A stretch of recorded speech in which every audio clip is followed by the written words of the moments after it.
Good evening and good afternoon and good morning, because Bianca is in London, Sibukazi is in Cape Town, I'm in Sydney, and it is a great pleasure and a real honor to welcome Sibukazi Jonas, who is the co-writer and director of the stage production of #WeAreDyingHere and the producer of the film version, and Bianca Schmitz, who is the producer of the film #WeAreDyingHere, which I should say was directed by Bianca's husband, Shane Vermooten.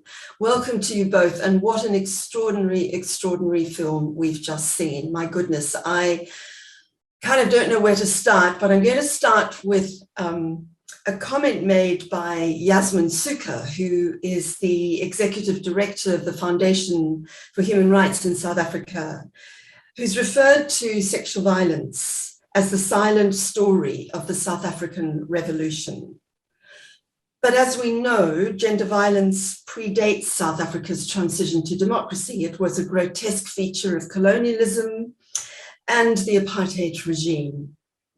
Sibukazi, I wanted to ask you, when you wrote #WeAreDyingHere, firstly as a performance piece, with extraordinarily searing poetry and music that accompanies it, you did so in a way, and I'm expressing your words here, to show what it means for most South African women to live and survive in an environment of gender-based violence.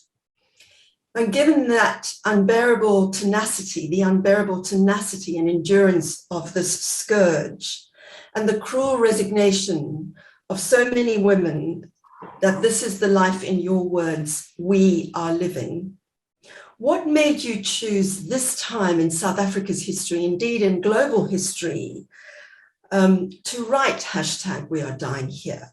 Why do we need another reminder of this hideous legacy now? And to what end? Was there something in South Africa or globally that this masterpiece you've all created was responding to? Thank you so much, Andy, for this question. I really love how you framed it in terms of the historical context of the way in which gender-based violence has played out in South African history, in South African communities, and the fact that it has been a tool of power and of control in many ways.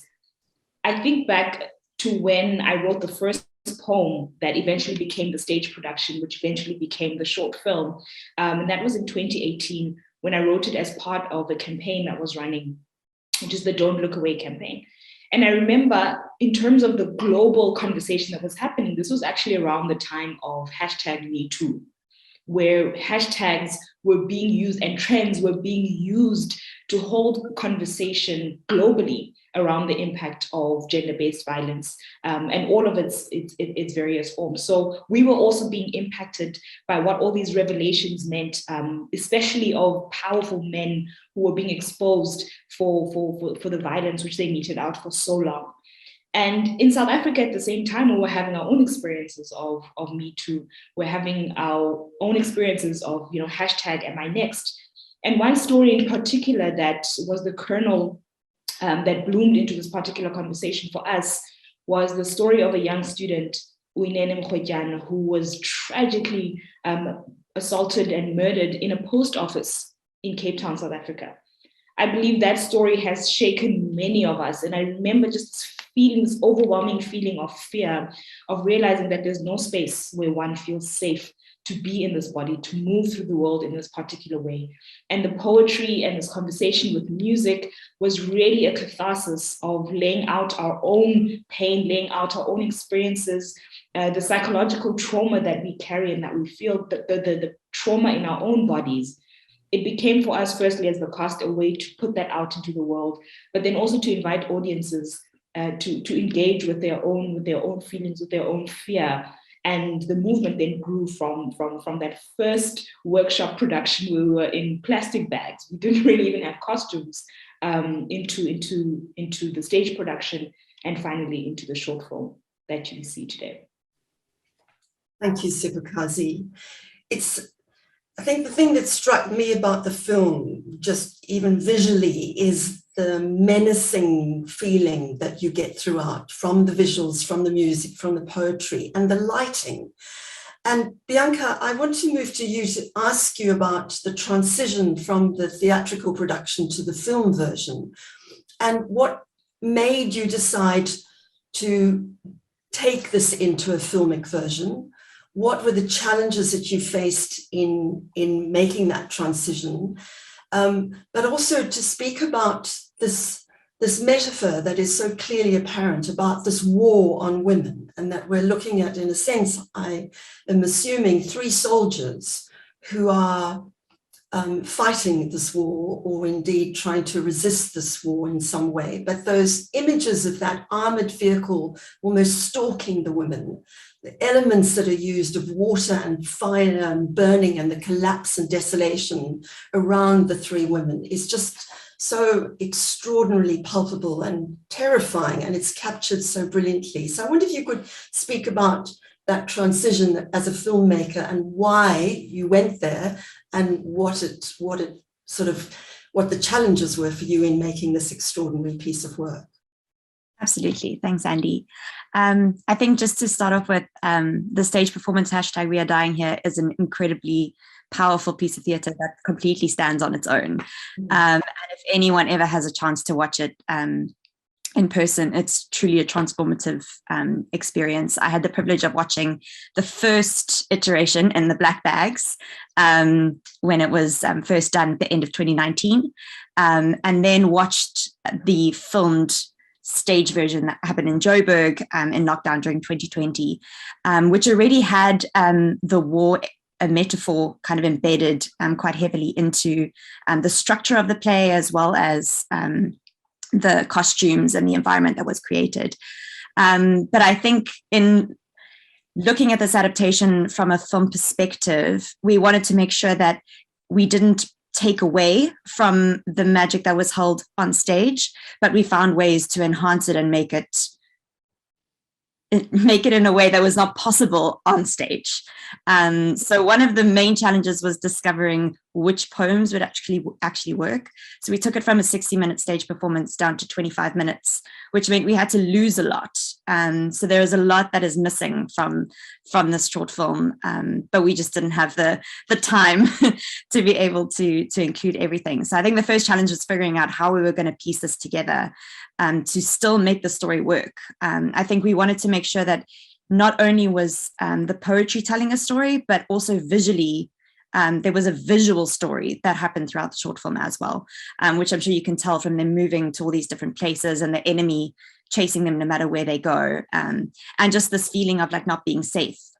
Whichever space they entered, whether they were alone or whether they were together, there was still the sense of being watched and not having a space that was truly their own. Even their own safe house ended up getting raided, and it was a place that they were unable to be without being under the enemy's eye. And so I think we try to find ways to bring in these metaphors that enhance the story to another level. And of course, film has a way of reaching audiences that don't necessarily have access to theatre. It relies on these 3 women being in all these different places around the world for the story to be seen and experienced, and for people's lives to be touched by it. But I think having the medium of film just makes accessibility so much more impactful, and people in Australia can watch it and people in Berlin can watch it while we're sitting at home having these conversations. So I think we were very intentional about finding ways to elevate the story, but also to stay true to the theatrical elements of the poetry just being performed as if it was on stage. So we filmed everything within in 2 nights. So we did 12 minutes on night 1 and 12 minutes on night 2. But the 3 women, Spukazi, Hope and Babawa, performed the entire thing as if they were performing on stage. So we really wanted to keep that authenticity in their performances. And when you're working with these women, there's no reason to call cut. They just go and they just nail their performances on the first take. So we were really privileged to work with them. And it was, for some of them, it was their first time being on screen. But I think they were speaking the words that they wrote, which made this just so incredibly powerful. I hope that answers all your questions. It certainly does. And it really, you do create that visceral feeling as if you are in the theatre still, but there's something, as you say, visually that's very, very extraordinary about what you've done. And I hope very much that we get to see the theatrical production as well in this country at some point, Sipokazi. I think we should be pushing for that at festivals and things, because it's just so extraordinary. I want to go back to, Bianca's mentioned the extraordinary poetry that you all bring, and you particularly, Sipokazi, as the playwright, to this performance. You underscore through the poetry this kind of ongoing, enduring, painful nature of this violence against women, that there doesn't somehow seem to be an end in sight, and that each new generation, unfortunately, seems to have to inherit this disease as it is, this pandemic. And you write and say that the prayer, and I'm quoting one of your poems, the prayer of every woman is not to be seen, a hope to be invisible, to not make a sound, to not bother a man, to not bother his demons, to not attract his demons. And then you ask the critical question, what will it take for this horror to stop, for men to stop? Sipokazi, as you probably know, some reviewers and some of the reviews I've read seem to suggest that you don't provide an answer to that question. And yet I think you do. At least you take us towards some sort of explanation, which I think was one of the most interesting dimensions of this production. And that you talk of women, and to use your words again, being at the mercy of broken men, of empty boys who don't know how to breathe on their own, of boys who don't know how to live inside their own skin. So I wondered whether that was an intentional dimension of this work, that you wanted in some way to provide an explanation for this violence, that we know it's there, and we, to some degree, there's a resignation that it'll just continue, but you also dig somewhat deeper and try and get to why. Certainly, Andy. And firstly, I want to credit my incredible co-writer, Hope Nichibam, for the words which you've quoted. I think she writes with beautiful intimacy and that understanding which you've just highlighted. And, you know, the issue of gender-based violence, as we all know, is so multifaceted. It's so complicated. The reasons are complicated. You know, the impact on society as well is just so multi-layered that the approaches towards solving it, towards responding it themselves have to be multi-layered, and we have to understand the different ways in which we approach because of the different reasons. And so in this section in particular, which you're referring to, there's a way in which Hope approaches the way in which we raise boys, we as society, the way in which we think about masculinity, the impact of patriarchy, you know, both on those who enjoy its privileges and those who are its victims. And so I believe the work does call on us to rethink, or to keep rethinking, the way in which we raise boys, the way in which we think about healing as well, in particular for men, the importance of therapy. I know there's been a lot of conversations around mental health, especially for men. You think about, you know, high suicide rates and all of those things, but it's really thinking about what is the responsibility of men themselves to take charge of their own healing, to take charge of even their own traumas in the way that we as women are trying to daily, really. And so the work says that there's a huge role, because we ourselves are tired of having to find solutions to the fact that we are being abused, to the fact that we're experiencing this violence. And often the burden of having to try and find the solution comes back to us. And so the work challenges men themselves to say, take charge of your healing. You know, find those pathways of understanding your own trauma, understanding where you come from, because we as women are no longer willing to be those spaces where people work out their traumas through violence on our bodies. And so, you know, it's difficult to just say it's simply a solution.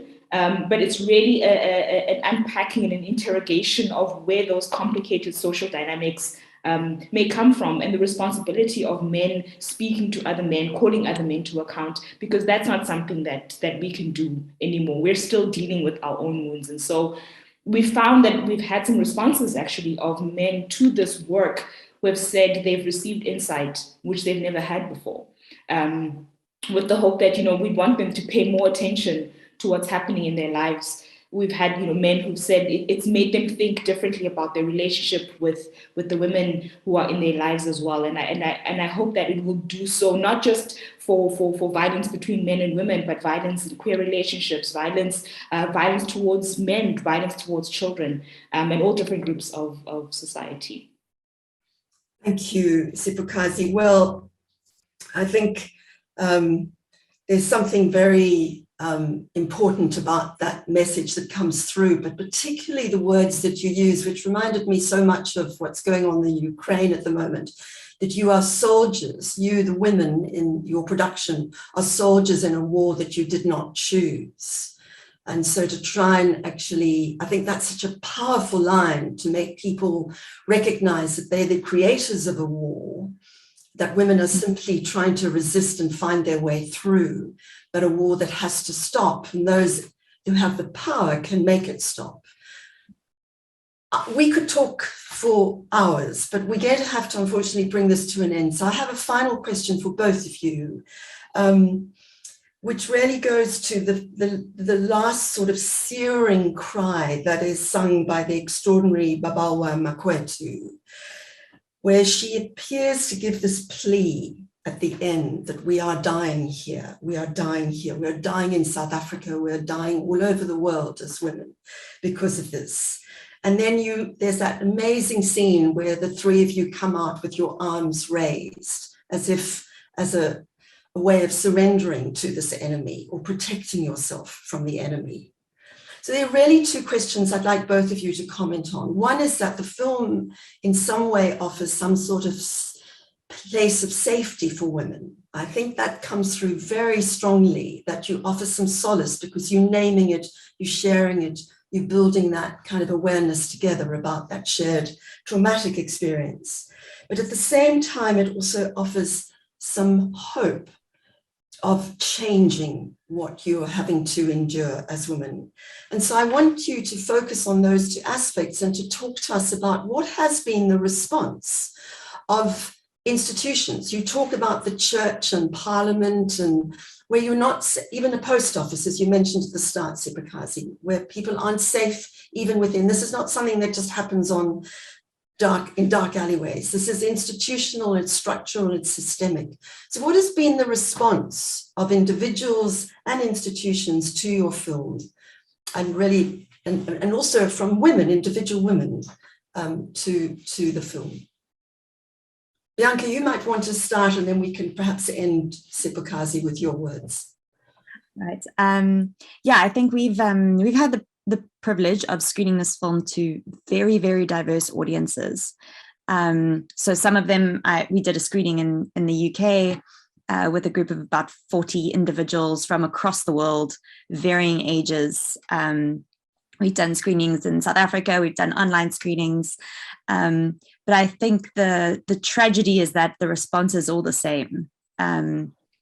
And this is not an issue that only impacts South African women.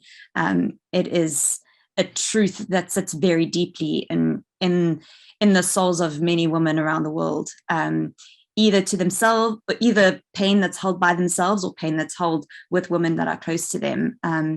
And it's really been quite powerful to see how this film just kind of cracks open something that was locked deep inside of them for a very, very long time, and has started conversations that they've never felt empowered to have, never felt, or always felt shame to have, and has really been a way for them to find healing, even if that's just weeping.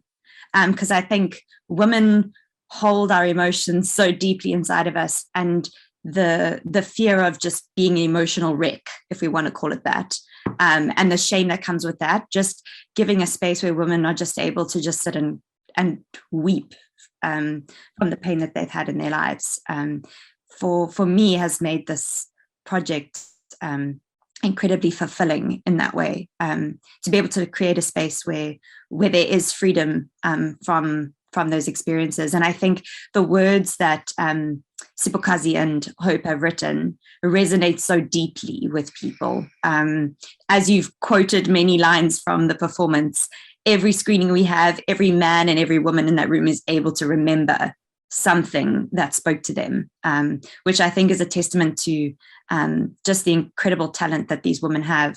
And the words that they've written are so emotional and capture so much of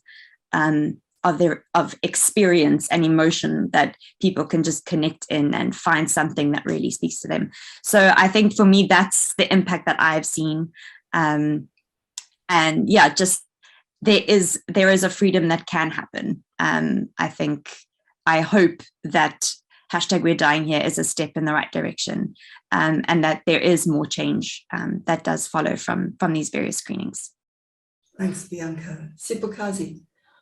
3 examples actually come to mind when I think about the response on an institutional level, which I hope will really turn into something much bigger. The first was the fact that we screened this film at a school of about 1,000 learners in high school.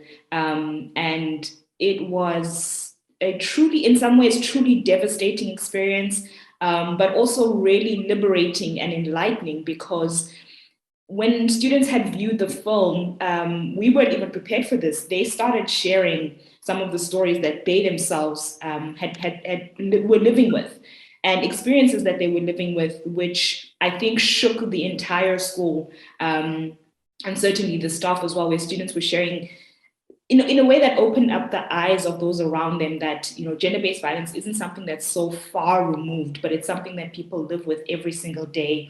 And I think one of the biggest moments was when a student said, "My abuser is sitting in this hall right now during the screening."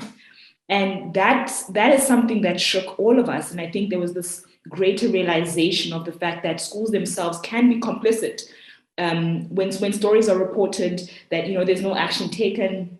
And often, there's the way in which a perpetrator may be protected. And I think this is mentioned in the work itself, where there's always some kind of justification. Oh no, because he's really talented, he'd never do this. He's a good kid. He gets great grades, and all of these other excuses that generally come up.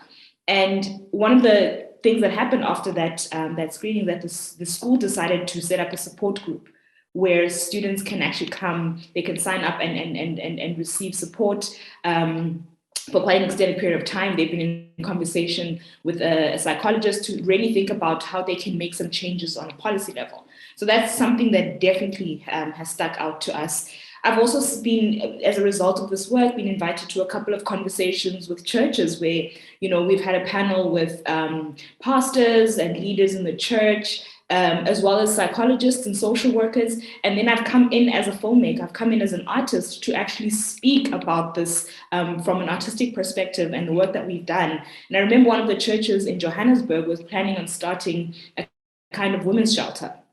And so this was actually, in fact, during lockdown. And so the conversation had started, and they saw a space for us to create this artistic intervention. And this is now during the stage production. I remember a response of a woman in Swaziland who had seen the filmed version of the stage production and was starting a women's group in Swaziland where they would learn self-defense. They would learn, all these life skills that they would need so that if they needed to get out of a bad situation, they'd be able to.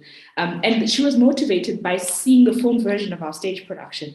So when we speak about institutional change, one of the things I'd love to see is, for our own government to be able to see the work and start thinking about really more commitment and will around creating safe spaces and ensuring that, sentences are carried out and there's no parole for, there are all of these ideas that are already there, but there's very little political will. And I think a work like this does have the potential to nudge people in the right direction to make institutional change. Thank you, Sipokazi. Well, you should suggest to the president that maybe it's a film that should be shown in Parliament. I think that would be, we could certainly use it here. I just want to say thank you so much for letting the South African Film Festival have your film and be featured as part of the festival this year. It's such an honor to have you both present to speak about it.